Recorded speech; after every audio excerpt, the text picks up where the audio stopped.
নমস্কার শ্রোতা বন্ধুরা, রিসাইটেশন এন্ড মোর চ্যানেল থেকে আমি স্বাতী কথা বলছি। আজকে লীলা মজুমদারের ছোট্ট ছোট্ট একটা দুটো গল্প নিয়ে এসেছি। আজকে কোনো ভারী গল্প নয়, মাঝে মাঝে ছোটোবেলায় ফিরে যেতে, ছোটোবেলার লেখক লেখিকার গল্প পড়তে বেশ ভালো লাগে। লীলা মজুমদার এমনই একজন লেখিকা যার লেখা ছোট বড় সকলের ভীষণ ভালো লাগে। তো সেরকমই হালকা চালে লেখা ওনার গল্প খেরুর খাতা থেকে পড়ে শোনাচ্ছি।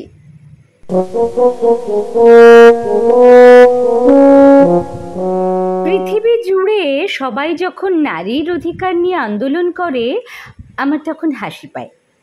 কারণ আমাদের দেশে এতকাল মিটিং টিটিং না করেই হাত রুটির বেলনা আর মুড়ো ঝাঁটার সাহায্যে আমরা যে নিজেদের অধিকার রক্ষা করে এসেছি, তার ভুরি ভুরি প্রমাণ দেখতে পাওয়া যায়। বক্তৃতা টক্তৃতা করেও যা হয় না, সে চেষ্টাও নিরিবিলিতে প্রচুর করা হয়েছে। একটা সামান্য কাঠের বেলনা দিয়ে যদি তা সম্পন্ন করা যায়, তাহলে মন্দ কি? ভেবে দেখুন কত সময়, পরিশ্রম আর খরচ বেঁচে যায়। দাক্ষিণাত্য আমাদের এক বন্ধুর দেশ। সেখানকার মেয়েরা কোনো কালে পর্দার আড়াল হয়নি। তাদের আচার আচরণ দেখে এখনও তাদের পরিচয় পাওয়া যায়। কি তাদের দাপট, দেখে ভক্তি হয়। তারই মধ্যে আমাদের বন্ধুর পিসিমা ছিলেন অনন্যা। তাঁর ভয়ে পিসেমশাই মুখে রা কাটতেন না। বন্ধুবান্ধবরা তাই নিয়ে হাসাহাসি করতেন, বলতেন এ রাম, বউকে ভয় পায়। গাঁয়ের কুয়োতলার সামনে শম্ভু বলে এক বন্ধুর বাড়িতে রোজ তাঁদের বৈকালীন আড্ডা বসত। গাঁয়ের গিন্নিরা আর মেয়েরা ওই সময় পানীয় জল তুলতে এসে কুয়োর পাড়ে গল্পগুজব করত। একদিন তাদের মধ্যে পিসিমাকে দেখে শম্ভু বলল, ওই যে তোর বউ, তুই তো ওর সামনে ঠোঁট পাক করতে ভয় পাস। তাই শুনে বাকিদের কি বিশ্রী হাসি। পিসেমশাই রাতে ঘা লাগলো। তিনি বললেন, ও তোমাদের ভুল ধারণা।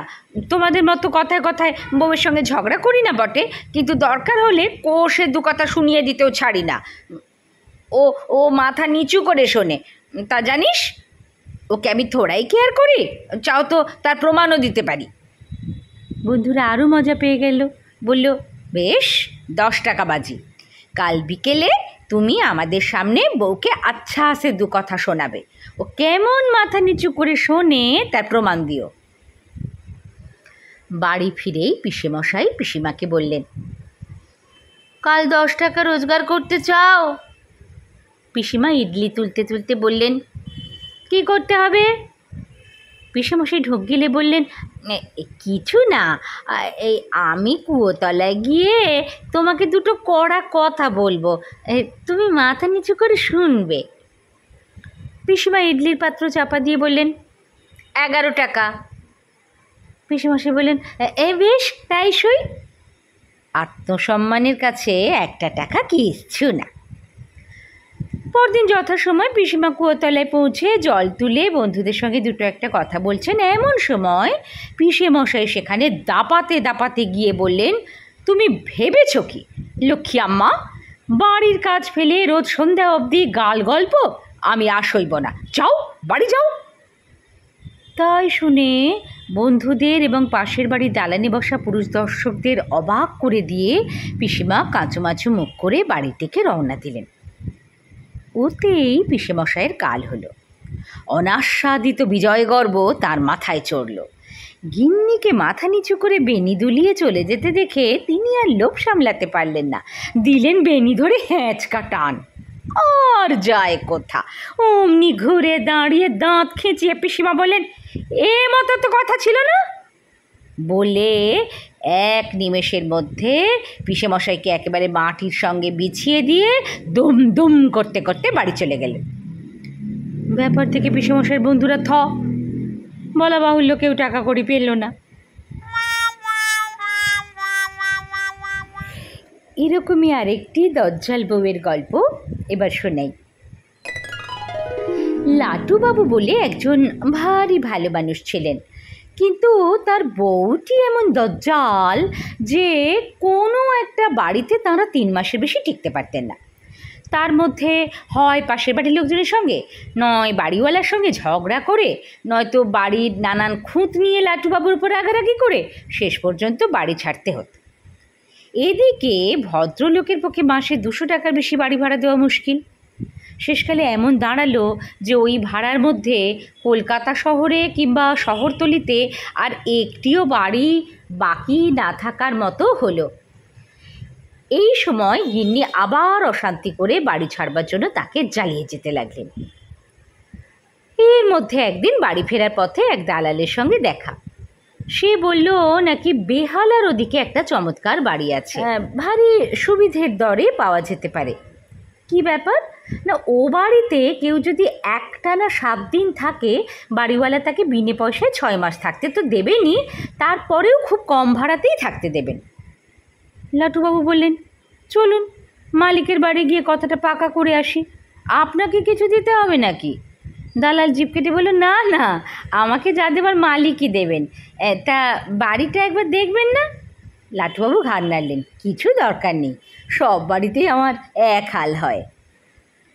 মালিকের বাড়ি গিয়ে লেখাপড়া করে দিয়ে চাবি পকেটে ফেলে বাইরে বেরিয়ে এলে পর দালাল কেমন একটু উসখুস করতে লাগলো। আবার কি হলো? দালাল বলল, দেখুন, এই তাড়াহুড়োয় আপনাকে একটা কথা বলা হয়নি বলে এই বিবেক দংশন করছে। লাটুবাবু বললেন, কি কথা? মানে রোজ রাতে যে এ বাড়িতে আসে সে একটা গলায় দৌড়ে, মানুষ নয়। লাটুবাবু ঢকিলে বললেন, তাতে কি হয়েছে? আমার তো নাইট ডিউটি, ও গিন্নি সামলাবেন। পরদিন সকালে টেম্পো করে জিনিসপত্র নিয়ে দালালের সঙ্গে ওরা বেহালা গেলেন। দালাল পৌঁছে দিয়ে বিদায় নিল। গিন্নি তো বাড়ি দেখে মহা খুশি, বলেন, কিনে ওগো, এমন সুন্দর বাড়িতে আমি জীবনে থাকিনি, আর বাড়ি বদল নয়, এখানেই জীবন কাটিয়ে দেব। তারপর দুজনে মিলে হাতে হাতে ঘরদোর গুছিয়ে ফেললেন। রাতে কর্তার নাইট ডিউটি, গিন্নি তাড়াতাড়ি তাকে রেঁধে খাইয়ে বই বাক্সে রাতের টিফিন ভরে রওনা করে দিলেন। পরদিন সকালে লাটুবাবু ভয়ে ভয়ে বাড়ি ফিরলেন। কে জানে বাড়ি ফিরে কী সর্বনাশ দেখবেন। কড়া নাড়তেই হাসি মুখে গিন্নি দরজা খুলে দিলেন। এসো এসো, তাড়াতাড়ি হাত মুখ দিয়ে খেতে বসো, আমি ডবল ডিমের মামলেট ভাজছি। খেতে খেতে লাটুবাবু এদিক ওদিক তাকাচ্ছেন।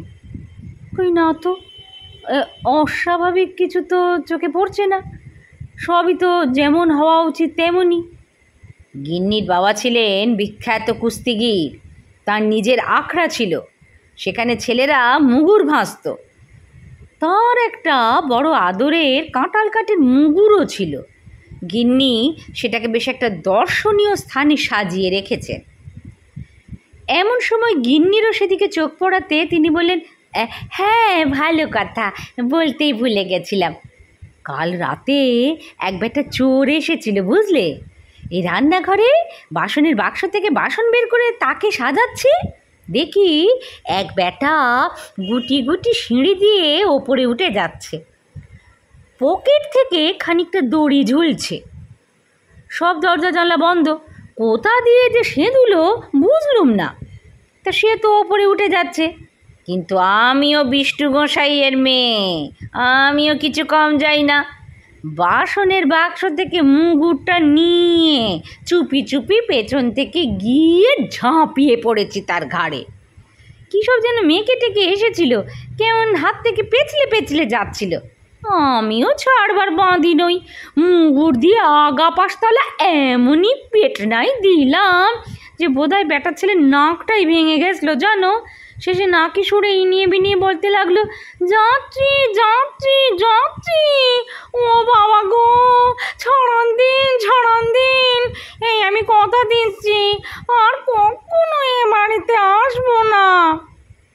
তারপর সুরত করে কেমন করে যে শটকান দিল তাও ভেবে পেলুম না, অনেক খুঁজেও দেখতে পেলাম না, দরজা জানলা তো যেমন বন্ধ তেমনই বন্ধ। এতদূর শুনে আঁক আঁক শব্দ করে লাটুবাবু হাত পা এলিয়ে মাটিতে পড়ে গেলেন। মুখে অনেক জলের ঝাপটা দিতে তবে সুস্থ হলেন। ব্যাপারটার শেষটা কিন্তু ভালো। ওরা ওই বাড়িতে প্রথমে 7 দিন, তারপর 6 মাস বিনি ভাড়ায় থাকবার পর খুব কম ভাড়ায় আরও 6 মাস থেকে এখন সস্তা দরে বাড়িখানা কিনে সেখানে দিব্যি বসবাস করছেন। একদিকে ধান ক্ষেত, অন্যদিকে বিস্কুট কারখানার নিরেট দেওয়াল, পাড়াপড়শির বালাই নেই। খুব ছোট্ট ছোট্ট নিখাত ভালো লাগার গল্প শোনালাম লীলা মজুমদারের কলম থেকে। কেমন লাগলো আপনাদের জানাবেন খেরোর খাতার এই 2টি গল্প। আর শুধু তো এরকম গল্প নয়, এখানে অনেক সিরিয়াস গল্পও আপনারা শুনে থাকেন। নানান স্বাদের গল্প শোনেন, ভূতের গল্প, প্রেমের গল্প, সামাজিক গল্প, মনস্তাত্ত্বিক গল্প, রহস্য গল্প, গোয়েন্দা গল্প।